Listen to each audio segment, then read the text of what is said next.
Supreme കോടതി വിധി നടപ്പായി. 4 അനധികൃത ഫ്ളാറ്റുകളും വിജയകരമായി മറ്റ് അപായങ്ങളൊന്നുമില്ലാതെ പൊളിച്ചു നീക്കി.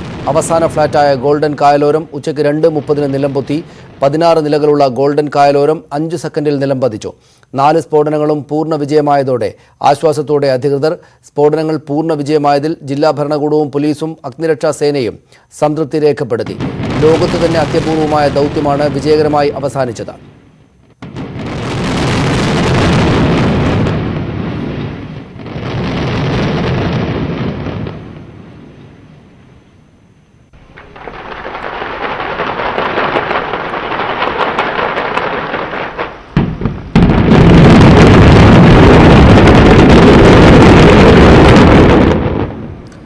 കൂടുതൽ വിവരങ്ങളുമായി ശ്രീനാഥ് ചേരുന്നു. ശ്രീനാഥ്, ചെറിയ പിഴവ് പോലും വലിയ അപകടങ്ങൾക്ക്, വലിയ വിമർശങ്ങൾക്ക് കാരണമായേക്കാവുന്ന കാര്യമായിരുന്നു ഈ ഫ്ളാറ്റുകളുടെ പൊളിച്ചു നീക്കൽ. അതിപ്പോൾ വലിയ പ്രശ്നങ്ങളൊന്നുമില്ലാതെ പൂർത്തീകരിക്കാൻ ഈ സംവിധാനങ്ങൾക്കാകെ തന്നെയും സാധിച്ചിരിക്കുന്നു. അവരുടെ വിലയിരുത്തൽ എന്താണ്? ഈ മൊത്തം കാര്യങ്ങളുടെ ഒരു വിശകലനം അവർ ഏത് വിധത്തിലാണ് നടത്തുന്നത്?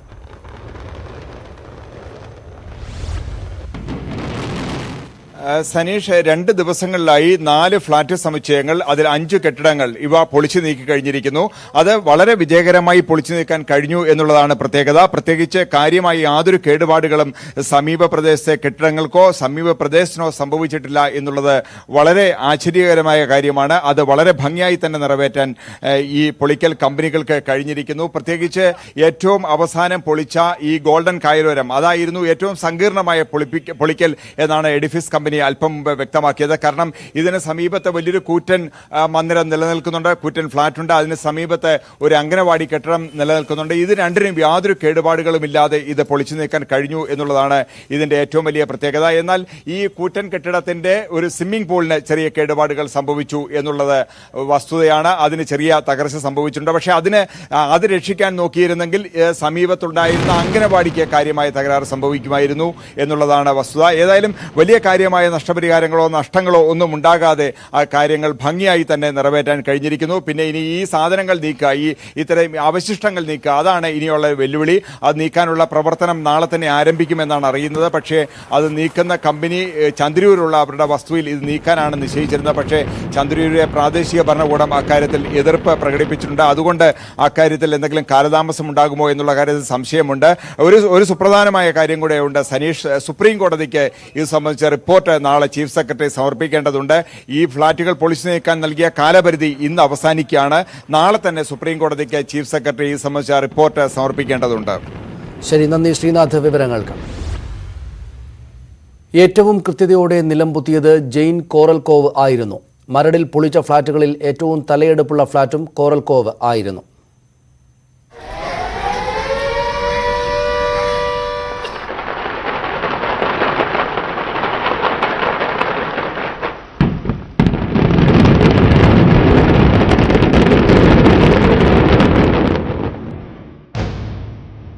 കടുകിട പിഴവില്ലാത്ത കൃത്യത. പാർക്കിംഗ് ഏരിയയിലേക്ക് ചരിഞ്ഞ് പവിഴപ്പുറ്റുപോലെ ഒരു കോൺക്രീറ്റ് കൂന.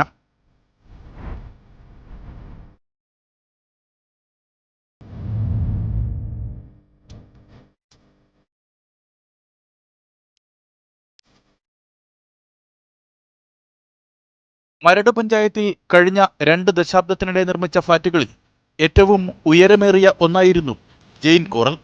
51 മീറ്റർ ഉയരം, 17 നിലകൾ, 128 അപ്പാർട്ട്മെന്റുകൾ. മരടിൽ പൊളിച്ച ഫ്ളാറ്റുകളിൽ ഏറ്റവും തലയെടുപ്പുള്ളത് കോറൽ കോവിനായിരുന്നു.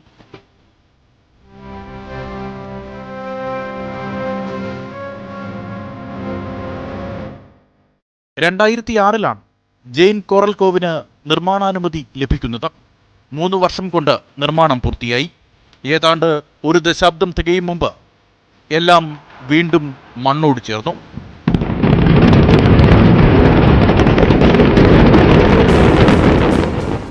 $372 കിലോ സ്ഫോടക വസ്തു, 2660 ദ്വാരങ്ങൾ, 86 ലക്ഷം രൂപ. ജെയിൻ കോറൽ കോവ് നിലംപൊത്താൻ പിന്നീട് വേണ്ടിവന്നത് 9 സെക്കൻഡിൽ താഴെ സമയം.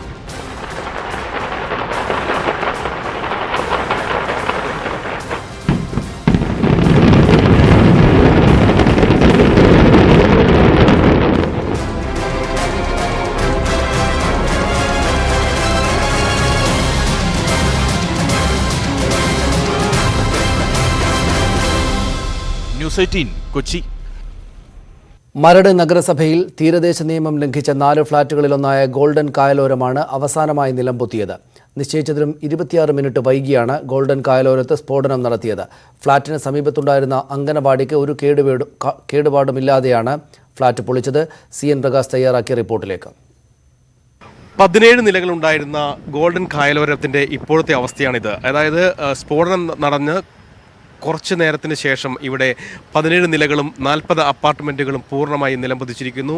യാതൊരു തരത്തിലുള്ള സുരക്ഷാ പ്രശ്നങ്ങളുമില്ലാതെ ഈ സ്ഫോടനം നടത്താൻ കഴിഞ്ഞു, നിയന്ത്രിത സ്ഫോടനം നടത്താൻ കഴിഞ്ഞു എന്നതാണ് ഏറ്റവും വലിയ പ്രത്യേകത. അല്പം പൊടിപടലങ്ങൾ ആ സമയത്ത് സ്ഫോടനം നടന്ന സമയത്ത് ഉണ്ടായിരുന്നു എങ്കിൽ പോലും അതിനും ഇപ്പോൾ ശമനമുണ്ടായിരിക്കുന്നു. അഗ്നിശമന സേനയുടെ ഫയർഫോഴ്സിൻ്റെ പ്രത്യേക സംഘം എത്തി അതും പൂർണ്ണമായി നിയന്ത്രിച്ചിരിക്കുന്നു. ഇനി നമുക്ക് കാണാൻ കഴിയുന്ന ദൃശ്യങ്ങളിൽ ഈ പൊടിപടലങ്ങൾ ഒപ്പം തന്നെ അവശിഷ്ടങ്ങളാണ് കാണാൻ കഴിയുന്നത്. ഏതാണ്ട് 7100 ടൺ അവശിഷ്ടങ്ങൾ ഉണ്ടാകുമെന്ന് തന്നെയാണ് നേരത്തെ കണക്കൂട്ടിയിരുന്നത്.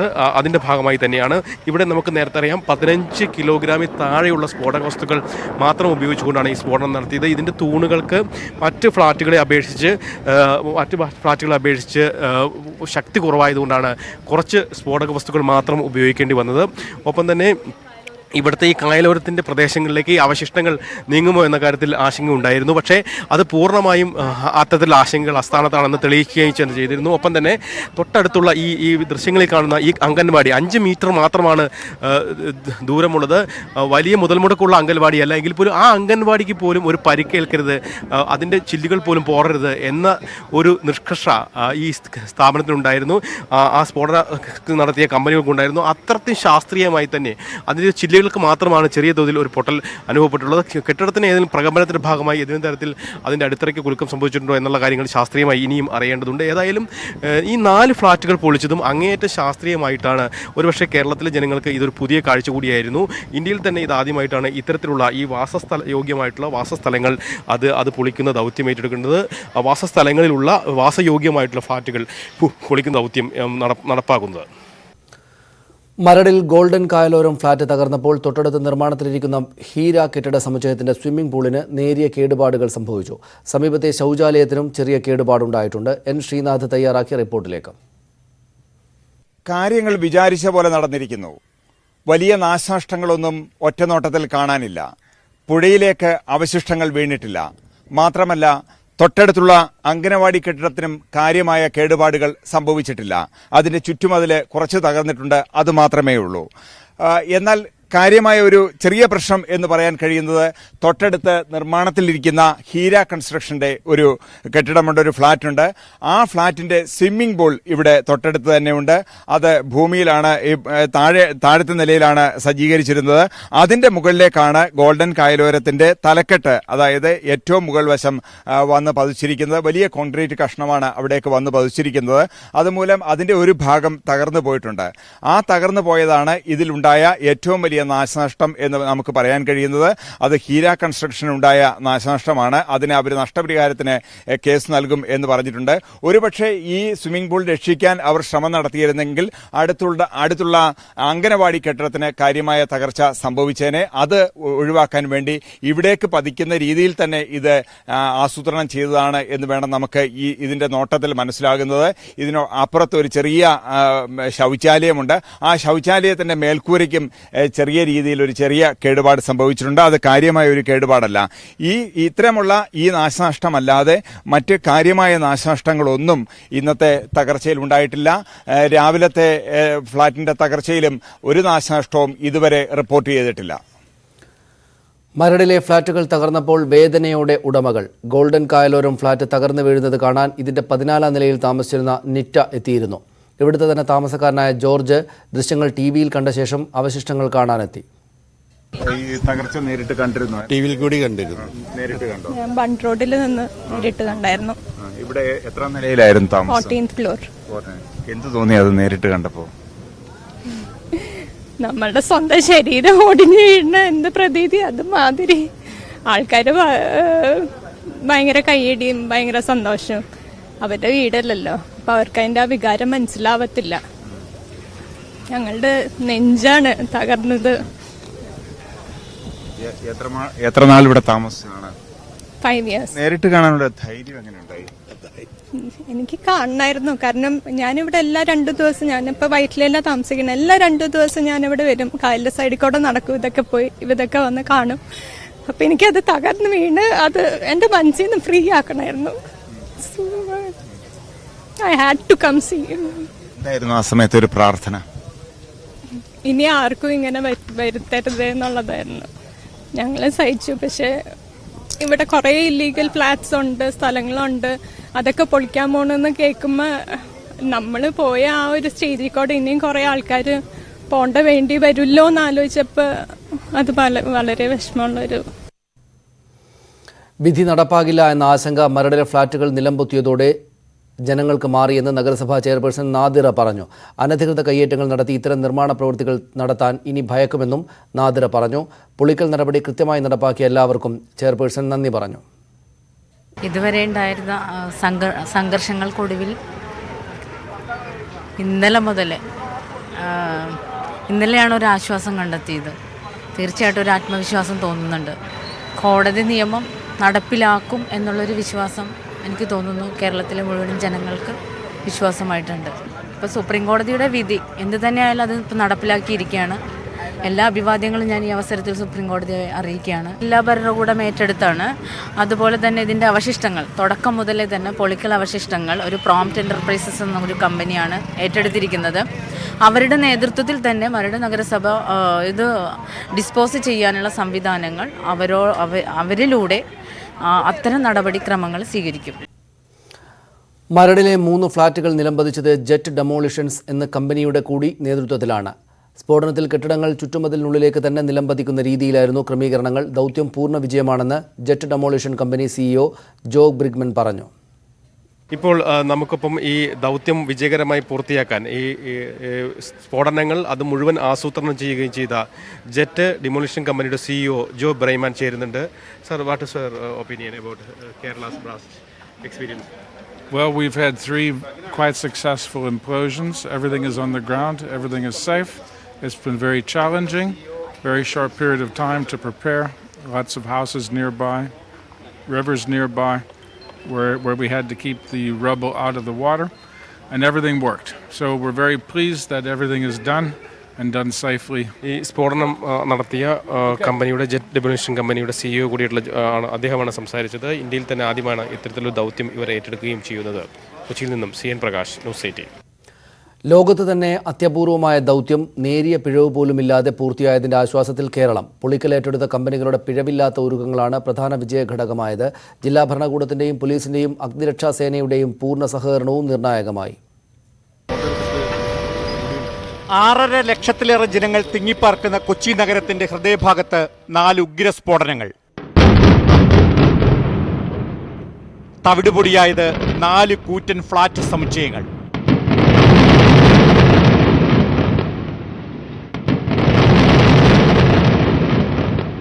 അടുത്തുള്ള കെട്ടിടങ്ങൾക്കോ വീടുകൾക്കോ പോറൽ പോലും ഏൽക്കില്ലെന്ന് ആദ്യം പറഞ്ഞപ്പോൾ പലരും വിശ്വസിച്ചില്ല. പക്ഷേ തൊട്ടുനിന്ന ചെറു വീടുകൾക്ക് പോലും കേടുപറ്റാതെ ദൗത്യം പൂർത്തിയായപ്പോൾ എല്ലാവർക്കും ആശ്വാസം. ഫസ്റ്റ് പൊട്ടിക്കെന്ന് പറഞ്ഞപ്പോഴേക്കും പേടിയുണ്ടായിരുന്നു. തിരിച്ചു വരുമ്പോൾ വീടിന് പക്ഷെ ഒരു കുഴപ്പമില്ല, നിറയെ പൊടിയാണ്, പക്ഷെ വേറെ കുഴപ്പമൊന്നുമില്ല. പൊട്ടലോ പാടൊന്നും പ്രത്യക്ഷത്തിലൊന്നും കാണാനില്ല. ട്രാഫിക് നിയന്ത്രിക്കാൻ മാത്രം 300 പോലീസുകാർ, ജനങ്ങളെ ഒഴിപ്പിക്കാൻ 500 പോലീസുകാർ വേറെ, 14 യൂണിറ്റുകളിലായി 70 അഗ്നിരക്ഷാ സേനാംഗങ്ങൾ, സാങ്കേതിക വിദഗ്ധരും തൊഴിലാളികളുമടക്കം 1500-ലേറെ മനുഷ്യരുടെ അർപ്പണബോധത്തിന്റെ കൂടി ഫലമാണ് വിജയകരമായ ദൗത്യം. നേരത്തെ 2 നിയന്ത്രിത സ്ഫോടനം കഴിഞ്ഞപ്പോൾ സത്യത്തിൽ നമ്മുടെ പ്രദേശത്ത് എല്ലാവരുടെയും ഒരു ആശങ്ക കുറയുകയും ഇത് വളരെ അപകടരഹിതമായിട്ട് നടക്കുമെന്നൊരു തോന്നലുണ്ടാവുകയാണ് ചെയ്തത്. അതുകൊണ്ട് ഇന്ന് വളരെ ലാഘവത്തോടു കൂടിയാണ് എല്ലാവരും ഇവിടെ വന്നിട്ടുള്ളത്. എഡിഫസിന്റെ ഉത്കർഷ് മേത്ത, ജെറ്റ് ഡിമോളിഷന്റെ ജോ ബ്രിങ്മാൻ, വിജയ് സ്റ്റീൽസിന്റെ ആനന്ദ് ശർമ്മ, സ്ഫോടന വിദഗ്ധരായ Sharath B Sarvate, doctor R Venugopal തുടങ്ങി അറിയപ്പെടുന്ന വിദഗ്ധരുടെ ഒന്നിച്ചുള്ള പ്രവർത്തനം കൂടിയാണ് ദൗത്യത്തെ കുറ്റമറ്റതാക്കിയത്. 1 ലക്ഷത്തോളം ടൺ കോൺക്രീറ്റ് അവശിഷ്ടങ്ങൾ നീക്കുകയെന്ന ജോലിയാണ് ഇനി ബാക്കി. അതിന് 2 മാസമെടുക്കും. തീരദേശ പരിപാലന നിയമം ലംഘിക്കുന്നവർക്കുള്ള ശക്തമായ മുന്നറിയിപ്പാണ് ഫ്ളാറ്റ് പൊളിച്ചു നീക്കിക്കൊണ്ട് നൽകുന്നത്. ഉണ്ടായിരുന്ന ആശങ്കകൾ അസ്ഥാനത്താണെന്ന് തെളിയിച്ചുകൊണ്ടാണ് ഈ സ്ഫോടനം വിജയകരമായി പൂർത്തിയാക്കിയിട്ടുള്ളത്. കൊച്ചിയിൽ നിന്നും കണ്ണൻ പ്രസന്നൊപ്പം CN പ്രകാശ്, ന്യൂസ് 18. 5 ഫ്ളാറ്റുകളും എങ്ങനെ പൊളിച്ചു എന്നതിന്റെ വിശദാംശങ്ങൾ ചേർത്ത് സുരേഷ് വെള്ളിമുറ്റം തയ്യാറാക്കിയ റിപ്പോർട്ടിലേക്ക്. തീരപരിപാലന നിയമം ലംഘിച്ച് മരടിൽ നിർമ്മിച്ച 4 ഫ്ളാറ്റുകളും മണ്ണടിഞ്ഞിരിക്കുകയാണ്. ആദ്യമായി തന്നെ തകർന്നത് ഹോളി ഫെയ്ത്ത്, പിന്നീട് ആൽഫാസറിൻ 2 ടവറുകളാണ് ഉണ്ടായിരുന്നത്. ജെയിൻ, അതോടൊപ്പം ഗോൾഡൻ കായലോരം. ഹോളി ഫെയ്ത്ത് H2O ഇക്കൂട്ടത്തിൽ ഏറ്റവും ഉയരമുള്ള ഫ്ളാറ്റുകളിൽ ഒന്നായിരുന്നു. 19 നിലകളാണ് ഹോളി ഫെയ്ത്തിന് ഉണ്ടായിരുന്നത്. 90 അപ്പാർട്ട്മെൻറ്റുകൾ ഉണ്ടായിരുന്നു. ഈ 90 അപ്പാർട്ട്മെൻറ്റുകളുള്ള ഈ കെട്ടിടത്തിൻ്റെ ഏകദേശ ഉയരം എന്ന് പറയുന്നത് 50 മീറ്റർ ആയിരുന്നു. ഈ കെട്ടിടം തകർത്തത് ഏതാണ്ട് 37 മുതൽ 46 ഡിഗ്രി വരെ ചരിച്ച്. കാരണം അപ്പുറത്തും ഇപ്പുറത്തുമൊക്കെ കെട്ടിടങ്ങളുണ്ടായിരുന്നു, വീടുകളുണ്ടായിരുന്നു. ഇതിൻ്റെ മറ്റൊരു പ്രത്യേകത എന്ന് പറയുന്നത് ഇതിനുവേണ്ടി ഉപയോഗിച്ചിട്ടുള്ളത് 212 കിലോ സ്ഫോടക വസ്തുക്കളാണ്. ഇതിനുവേണ്ടി ചെലവഴിച്ചതാകട്ടെ ഏതാണ്ട് 64 ലക്ഷം രൂപയും. ഇതാ ഇങ്ങനെയാണ് ഹോളി ഫെയ്ത്ത് നിലം പതിക്കുന്നത്.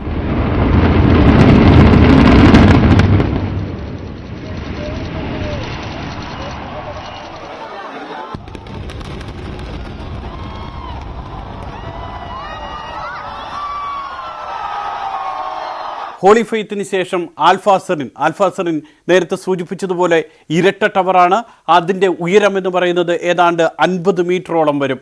16 നിലകൾ, 73 അപ്പാർട്ട്മെൻറ്റുകൾ. ഈ കെട്ടിടങ്ങളിൽ, പൊളിച്ച കെട്ടിടങ്ങളിൽ ഏറ്റവും സവിശേഷമായി തകർക്കേണ്ടി വന്ന കെട്ടിടങ്ങളിൽ ഒന്നാണ് ആൽഫ എന്ന് പറയുന്നത്. കാരണം അത് ട്വിൻ ടവർ ആയതുകൊണ്ട് തന്നെ 61 ലക്ഷം രൂപയാണ് ഇതിൻ്റെ ചെലവെന്ന് പറയുന്നത്. ഏതാണ്ട് 21,400 ടൺ മാലിന്യമാണ് ഈ കെട്ടിടം തകർന്നു വീണപ്പോൾ ഉണ്ടായിട്ടുള്ളത്. ഇത് ഇങ്ങനെയാണ് ആൽഫാസറിൻ തകരുന്നത്.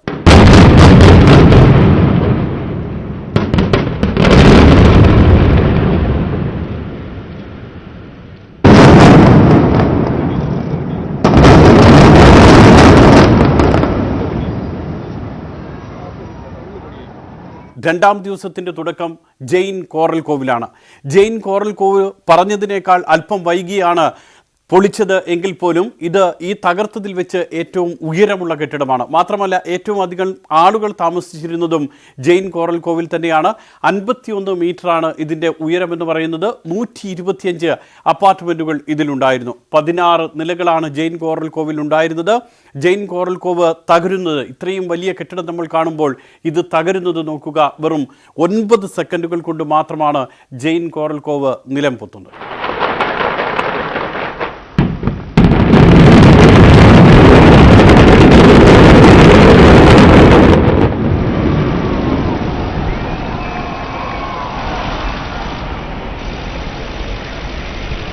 രണ്ട് സ്ട്രക്ചറായിരുന്നു ഗോൾഡൻ കായലോരം എന്ന് പറയുന്നത്. ഇതിന് 16 നിലകളാണ് ഉണ്ടായിരുന്നത്, 40 അപ്പാർട്ട്മെൻറ്റുകൾ, 50 മീറ്റർ ഉയരം. ഇതായിരുന്നു ഗോൾഡൻ കായലോരത്തിൻ്റെയും പ്രത്യേകത എന്ന് പറയുന്നത്. കായലിൻ്റെ 2 വശത്തും കായലുണ്ട്. ആ കായലിലേക്ക് വീഴാതെ വീഴ്ത്തുക എന്നുള്ളതായിരുന്നു ഏറ്റവും വലിയ വെല്ലുവിളി എന്ന് പറയുന്നത്. ഇങ്ങനെയാണ് ഗോൾഡൻ കായലോരം മണ്ണോട് മണ്ണടി.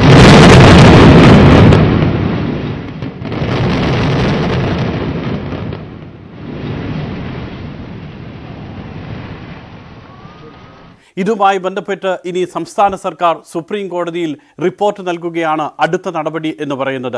അതേസമയം തന്നെ മറ്റ് പലതും കാപ്പിക്കോ അടക്കമുള്ള വിവാദങ്ങൾ ഇക്കൂട്ടത്തിൽ ഉയർന്നു വരുന്നുമുണ്ട്. ഏതായാലും കായൽ കയ്യേറ്റക്കാർക്ക്, തീരപരിപാലന നിയമം ലംഘിക്കുന്നവർക്ക് ഈ കണ്ട ദൃശ്യങ്ങളെല്ലാം തന്നെ വളരെ ശക്തമായിട്ടുള്ള ഒരു താക്കീതാണ്. മരടിലെ 4 ഫ്ളാറ്റുകളും നിലംപൊത്തിയതോടെ കോൺക്രീറ്റ് മാലിന്യങ്ങൾ എങ്ങോട്ട് മാറ്റുമെന്നതാണ് പുതിയ പ്രതിസന്ധി. കരാർ ഏറ്റെടുത്ത കമ്പനി മാലിന്യങ്ങൾ അരൂർ പഞ്ചായത്തിലെ ചന്ദനൂരിലേക്ക് മാറ്റുമെന്ന് പറയുമ്പോൾ അത് അനുവദിക്കില്ല എന്ന നിലപാടിലാണ് പഞ്ചായത്ത്. കോൺക്രീറ്റ് മാലിന്യം സമയബന്ധിതമായി നീക്കാമെന്ന് ജില്ലാ ഭരണകൂടം ഉറപ്പ് നൽകിയിട്ടുണ്ട് എന്ന് മരട് ചെയർപേഴ്സൺ TH നദീറ പറഞ്ഞു. മരടിലെ 4 ഫ്ളാറ്റുകളും നിയന്ത്രിത സ്ഫോടനത്തിലൂടെ നിലംപൊത്തിയപ്പോൾ 76,350 ടൺ കോൺക്രീറ്റ് മാലിന്യമാണുണ്ടായത്. ഇത് നീക്കം ചെയ്യാൻ പോംറ്റ് കമ്പനിയാണ് കരാർ ഏറ്റെടുത്തിരിക്കുന്നത്. അരൂർ പഞ്ചായത്തിലെ ചന്ദരൂരിലേക്ക് മാലിന്യങ്ങൾ മാറ്റാൻ ശ്രമിച്ചെങ്കിലും നാട്ടുകാരുടെ പ്രതിഷേധത്തെ തുടർന്ന് ഇത് നിർത്തിവച്ചിരിക്കുകയാണ്. മാലിന്യങ്ങൾ നിക്ഷേപിക്കുന്നതിന് അനുമതി നൽകില്ലെന്ന് അരൂർ പഞ്ചായത്ത് പ്രസിഡന്റ് രത്നമ്മ പറഞ്ഞു. നമുക്ക് അരൂര് ഇതുവരെ കൊണ്ടുവരുന്നതായോ അതിൻ്റെ ഒരു അനുമതിയോ അനുവാദമോ ഇന്നുവരെ നമ്മളോട് ആവശ്യപ്പെട്ടിട്ടില്ല ആരും. നമ്മുടെ പ്രദേശത്തുള്ളവർ അങ്ങനെ വരുമെന്നുള്ളൊരു ആശങ്ക കൊണ്ട് പരിസരത്തുള്ളവർ നമുക്ക് പരാതി തന്നിട്ടുണ്ട്. പരാതിയുടെ അടിസ്ഥാനത്തിൽ നമ്മൾ സ്റ്റോപ്പ് മെമ്മോ കൊടുക്കാനാണ് സെക്രട്ടറി പറഞ്ഞിരിക്കുന്നത്. അതേസമയം വേസ്റ്റ് സമയബന്ധിതമായി നീക്കാനാകുമെന്ന പ്രതീക്ഷയിലാണ് മരട് മുനിസിപ്പാലിറ്റി. 70 ദിവസത്തിനുള്ളിൽ മാറ്റാമെന്ന് ജില്ലാ ഭരണകൂടം അറിയിച്ചിട്ടുണ്ടെന്ന് മരട് മുനിസിപ്പൽ ചെയർപേഴ്സൺ പറഞ്ഞു. തുടക്കം മുതലേ തന്നെ പൊളിക്കൽ അവശിഷ്ടങ്ങൾ ഒരു പ്രോംപ്റ്റ് എന്റർപ്രൈസസ് എന്ന ഒരു കമ്പനിയാണ് ഏറ്റെടുത്തിരിക്കുന്നത്. അവരുടെ നേതൃത്വത്തിൽ തന്നെ മരട് നഗരസഭ ഇത് ഡിസ്പോസ് ചെയ്യാനുള്ള സംവിധാനങ്ങൾ അവരിലൂടെ അത്തരം നടപടിക്രമങ്ങൾ സ്വീകരിക്കും. ചന്തിരൂരിന് പുറമെ എഴുപുന്നയിലും മാലിന്യം നിക്ഷേപിക്കാൻ തീരുമാനിച്ചിട്ടുണ്ടെങ്കിലും അവിടെയും നാട്ടുകാരുടെ പ്രതിഷേധമുയർന്നിട്ടുണ്ട്. ന്യൂസ് 18 കൊച്ചി. മറ്റു വാർത്തകളിലേക്ക്. കളിയിക്കാവിളയിൽ പോലീസുകാരനെ വെടിവെച്ച് കൊന്ന പ്രതികളുമായി ബന്ധമുണ്ടെന്ന് സംശയിക്കുന്ന 4 പേർ പിടിയിൽ. കൊല്ലം പാലരുവിയിൽ നിന്ന് പിടിയിലായ ഇവരെ തമിഴ്നാട് പോലീസിന് കൈമാറി. ഇവർക്ക് കുറ്റകൃത്യത്തിൽ പങ്കുണ്ടോ എന്ന് വിശദമായ ചോദ്യം ചെയ്യലിന് ശേഷമേ പറയാനാകൂ എന്ന് പോലീസ് അറിയിച്ചു. കേസിലെ മുഖ്യപ്രതികളെ ഇനിയും പിടികൂടാനായിട്ടില്ല. KPCC പുനഃസംഘടനയിൽ കഴിവാണ് മാനദണ്ഡമെന്ന് മുല്ലപ്പള്ളി രാമചന്ദ്രൻ. ഒരാൾക്ക് ഒരു പദവിയാണ് നല്ലത്. ഇത്തവണ പുനഃസംഘടനയിൽ തീരുമാനമാകുമെന്നാണ് പ്രതീക്ഷ. ജനപ്രതിനിധികളെ പാർട്ടി ആവശ്യങ്ങൾക്കായി പൂർണ്ണമായും വിനിയോഗിക്കാൻ സാധിക്കുമോ എന്നതിൽ ആശങ്കയുണ്ട് എന്നും ഡൽഹി യാത്രയ്ക്ക് മുമ്പ് മുല്ലപ്പള്ളി രാമചന്ദ്രൻ പറഞ്ഞു. ഒരു വലിയ കമ്മിറ്റി വെച്ചുകൊണ്ട് പോകാൻ സാധ്യമല്ല. കാരണം നമുക്ക് വേണ്ടത് കാര്യക്ഷമമായ ഒരു നേതൃത്വമാണ്. പാർട്ടിയോട് പ്രതിബദ്ധതയുള്ള 24 മണിക്കൂർ പാർട്ടിക്ക് വേണ്ടി പ്രവർത്തിക്കുന്ന ഒരു ടീമാണ് എനിക്ക് വേണ്ടത്. ആ ടീമിൽ കൂടെ മാത്രമേ റിസൾട്ട് ഉണ്ടാകാൻ സാധിക്കുള്ളൂ. ഒരിക്കൽ പോലും ഒരാളെ വെച്ചുകൊണ്ട് ഒരു ഏകാംഗ നാടകം നടത്തുന്നത് ശരിയല്ല. ഒരാളോ അല്ലെങ്കിൽ ഒരു കൂട്ടം ആളുകളോ ശ്രമിച്ചുകൊണ്ടായില്ല. ജമ്മു കശ്മീരിലെ ത്രാലിൽ സുരക്ഷാസേനയുമായി നടന്ന ഏറ്റുമുട്ടലിൽ 3 ഭീകരർ കൊല്ലപ്പെട്ടു. പുൽവാമ ജില്ലയിലെ ത്രാലിൽ പുലർച്ചെയോടെയാണ് ഏറ്റുമുട്ടൽ ആരംഭിച്ചത്. ഹിസ്ബുൾ മുജാഹിദ്ദീൻ അംഗങ്ങളായ ഉമർ ഫയാസ് ലോൺ, ആദിൽ ബഷീർ മിർ, ജെയ്ഷെ മുഹമ്മദ് ഭീകരൻ ഫൈസാൻ ഹമീദ് ഭട്ട് എന്നിവരാണ് കൊല്ലപ്പെട്ടത്. ഭീകരർ ഒളിച്ചിരിക്കുന്നുവെന്ന രഹസ്യ വിവരത്തിന്റെ അടിസ്ഥാനത്തിൽ സേന നടത്തിയ തെരച്ചിലിനിടെയാണ് ഏറ്റുമുട്ടലുണ്ടായത്. പൗരത്വ ബില്ലിനെതിരെ പ്രതിഷേധവുമായി മുസ്ലിം ലീഗ് മലപ്പുറത്ത് ദേശരക്ഷാ മതിൽ സംഘടിപ്പിച്ചു. വൈകുന്നേരം 4:45 മുതൽ 5 മണി വരെ അങ്ങാടിപ്പുറം മുതൽ തിരൂരങ്ങാടി വരെയായിരുന്നു മനുഷ്യ മതിൽ. ലീഗ് ജില്ലാ അധ്യക്ഷൻ പാണക്കാട് സാദിഖ് അലി ശിഹാബ് തങ്ങൾ അങ്ങാടിപ്പുറത്ത് മതിലിൽ ആദ്യ കണ്ണിയായി. ET Muhammad Basheer തിരൂരങ്ങാടിയിലും Panakkad Hyderali Shihab Thangal, MP PK Kunhalikutty തുടങ്ങിയവർ മലപ്പുറത്തും മതിലിൽ ഭാഗമായി. പൗരത്വ നിയമത്തിലൂടെ ഗാന്ധിജിയുടെ ആഗ്രഹമാണ് നടപ്പാകുന്നത് എന്ന് പ്രധാനമന്ത്രി നരേന്ദ്രമോദി. പാകിസ്ഥാനിലെ ന്യൂനപക്ഷ വിഭാഗങ്ങൾക്ക് ഇന്ത്യൻ പൗരത്വം നൽകണമെന്നത് ഗാന്ധിജിയുടെ ആഗ്രഹമായിരുന്നു. ആരുടെയും പൗരത്വം ഇല്ലാതാക്കാനല്ല പൗരത്വ നിയമം. പൗരത്വ നിയമത്തെക്കുറിച്ചുള്ള യുവാക്കളുടെ തെറ്റിദ്ധാരണ മാറ്റും. നിയമത്തെ ശരിയായി മനസ്സിലാക്കാത്തവർ രാഷ്ട്രീയം കളിക്കുകയാണെന്നും പ്രധാനമന്ത്രി കൊൽക്കത്തയിൽ പറഞ്ഞു. കോട്ടയം മേവെള്ളൂരിൽ ഒരു കുടുംബത്തിലെ 3 പേർ ആത്മഹത്യ ചെയ്ത നിലയിൽ. അച്ഛൻ, അമ്മ, മകൾ എന്നിവരാണ് മരിച്ചത്. അച്ഛനും അമ്മയും തൂങ്ങി മരിച്ച നിലയിലും മകളെ കൈഞ്ഞരമ്പ് മുറിച്ച നിലയിലുമാണ് കണ്ടെത്തിയത്. മകൾ ലൈംഗിക പീഡനത്തിനിരയായതായി പോലീസ് പറഞ്ഞു. ഈ മനോവിഷമത്തിലാണ് ആത്മഹത്യയെന്ന് പോലീസ് പറയുന്നു. സംഭവവുമായി ബന്ധപ്പെട്ട് ഒരാളെ കസ്റ്റഡിയിലെടുത്തു. വിശ്വാസപ്പെരുമയിൽ എരുമേലി പേട്ടതുള്ളൽ ചടങ്ങുകൾക്ക് സമാപനം. അമ്പലപ്പുഴ ആലങ്ങാട് സംഘങ്ങൾ എരുമേലിയിൽ പേട്ടതുള്ളി. അമ്പലപ്പുഴ സംഘത്തിൻ്റെ പേട്ടതുള്ളലോടെയാണ് ചടങ്ങുകൾക്ക് തുടക്കമായത്. പെരിയോൻ കളത്തിൽ ചന്ദ്രശേഖരൻ നായർ ചടങ്ങുകൾക്ക് നേതൃത്വം നൽകി. പെരിയോർ KK വിജയകുമാറിൻ്റെ നേതൃത്വത്തിലായിരുന്നു ആലങ്ങാട് സംഘത്തിൻ്റെ പേട്ടതുള്ളൽ.